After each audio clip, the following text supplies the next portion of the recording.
All right, we are back. Hello. Let's go ahead and get situated with our volumes. Make sure everything is up and running. Okay, we are going to take a virtual field trip. Virtual because we have to stay inside. I know. All right, there we go. Hopefully, everyone is doing okay and well and ready for the day. So, it's field trip time, ecosystems. We are going to identify and describe the significance of abiotic and biotic factors of an ecosystem. And what do I mean when I say that? I'm trying to figure out why is this abiotic factor so important? Why is this biotic factor so important? Okay?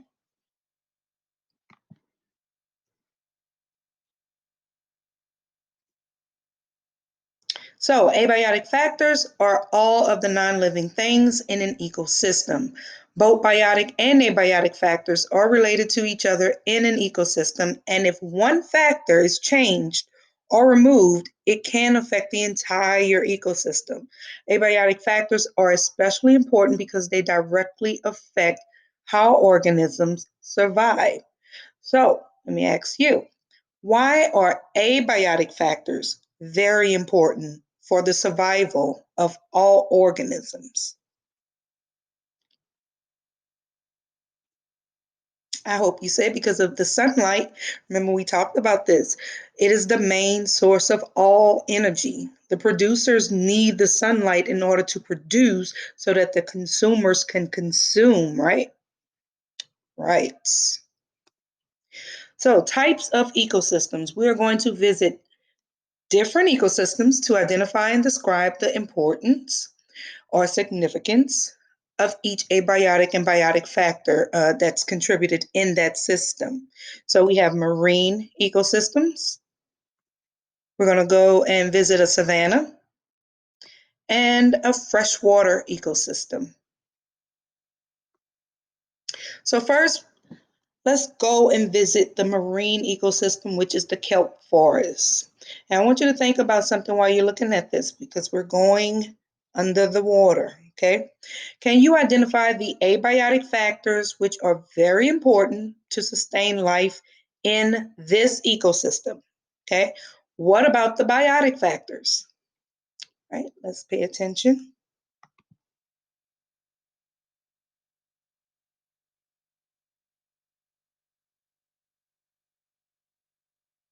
Hopefully, it plays with sound.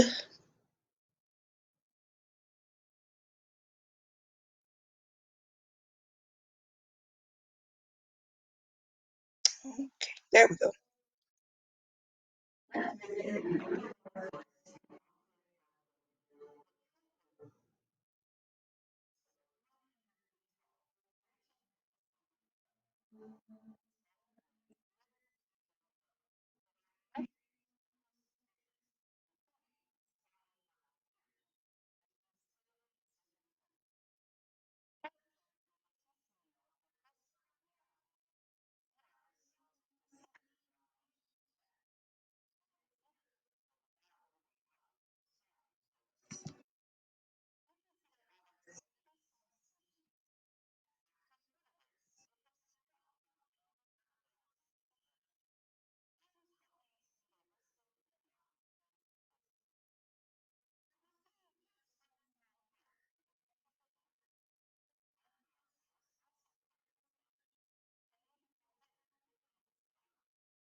And we could stop there.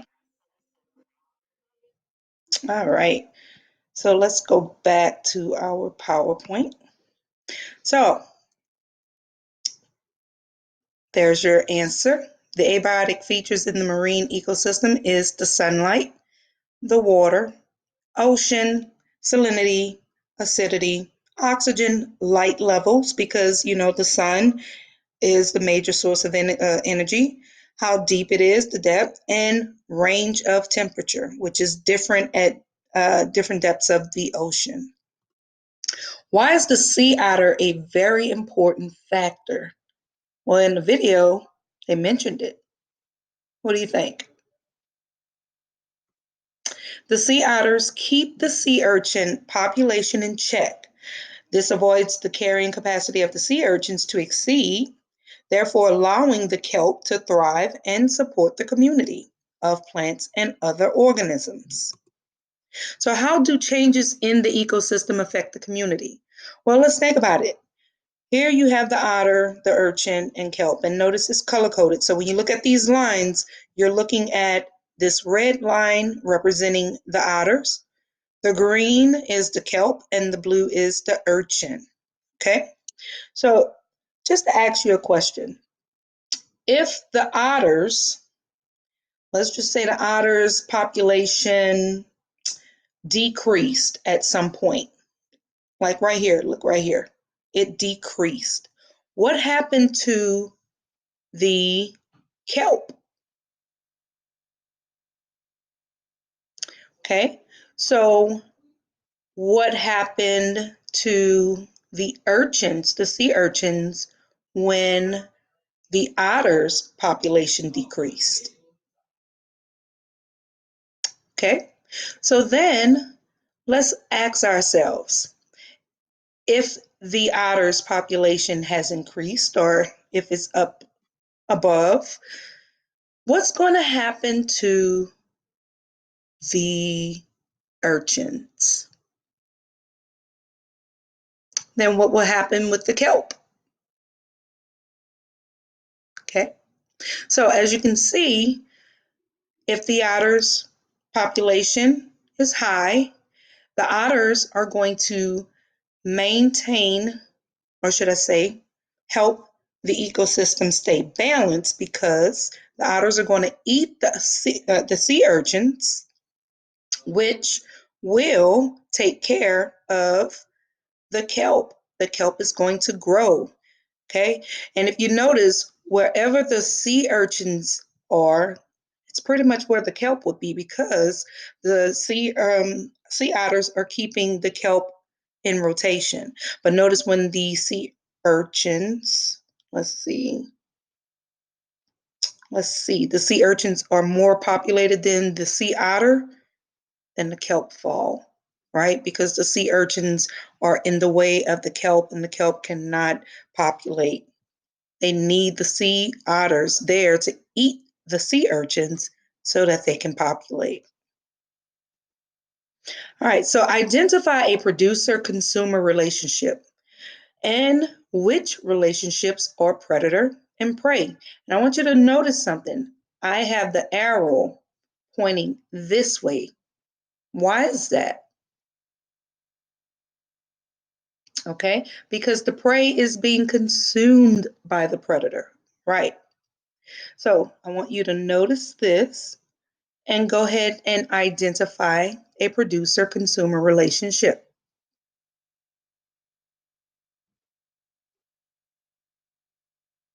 Okay, now, which relationships are predator-prey?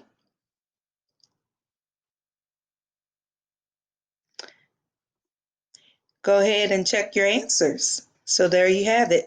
The producer-consumer relationships within this food web would be the kelp being consumed by the sea urchin and also consumed by the kelp crab. Now, the predator-prey, you have several, right? And remember, the arrows mean they are being consumed. They are being consumed. They are being consumed. So this horned shark is going to be eaten by the northern elephant seals. Now we are going to go and visit the African savanna ecosystem. I want you to keep in mind, if you were a lion in this ecosystem, what would be your role? Then name an abiotic factor that is very important to this ecosystem and describe how it is important.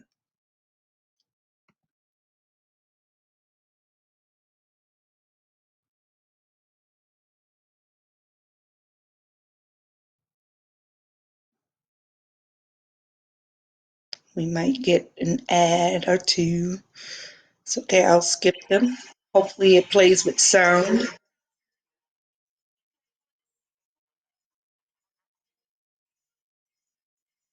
I haven't had Red Lobster. There we go. Okay. And we are going to start it about right here. Let's see. Um, let's see, we're going to start it here. Come on, it's not acting right for me. Okay, there we go.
All right, let's get back to the PowerPoint.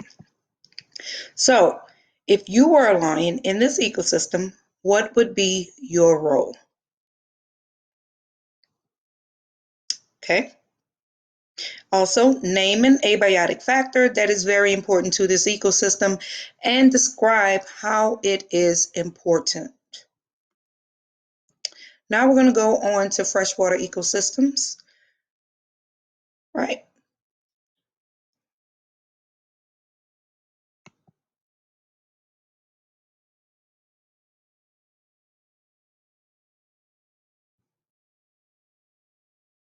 Let's close some of these out. There we go. Have all of those tabs open.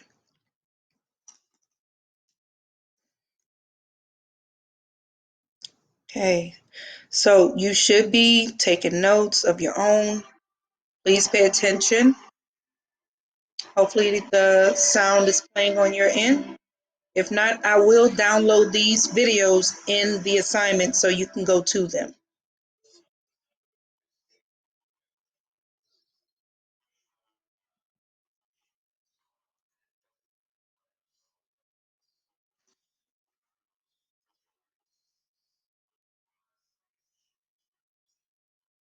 I apologize for the ads.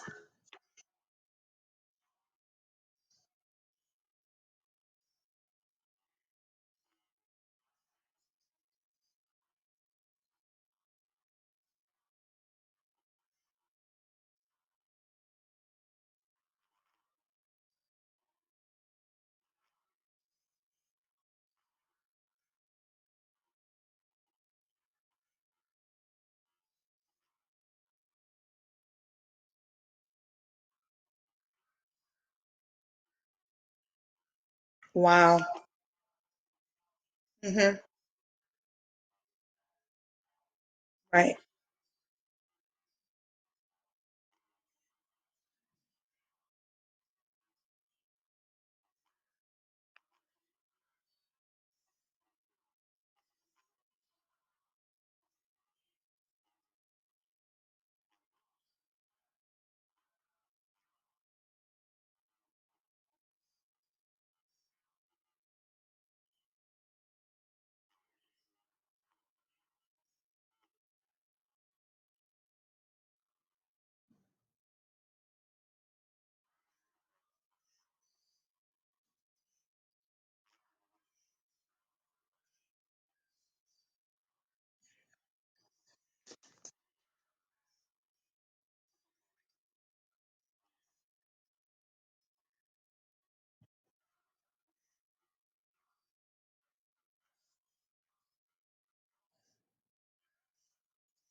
Okay. So we are going to get back to the PowerPoint. We are just about there. So where are freshwater ecosystems located? Okay, they named a few in the video. Hopefully you heard that. They are located in lakes, ponds, rivers, streams, and wetlands. What is the significance of freshwater ecosystems? How is it so important? Well, they provide critical habitats for a large number of aquatic plants, fishes, birds, mammals, and other species. Freshwater ecosystems, especially vegetated wetlands, play an important role in mitigation against climate variability. They do so through a number of ecosystem functions, including flood control, water purification, shoreline stabilization, and sequestration of carbon dioxide. That is just extra knowledge for you. Okay. At landscape level, wetlands control soil erosion and retain sediments, and in so doing, concentrate nutrients in the wetland soil. So I want you to think about it. How are humans important to different ecosystems? What are some interactions or relationships we would have in one of the ecosystems discussed? Thank you, and I can't wait to read your comments.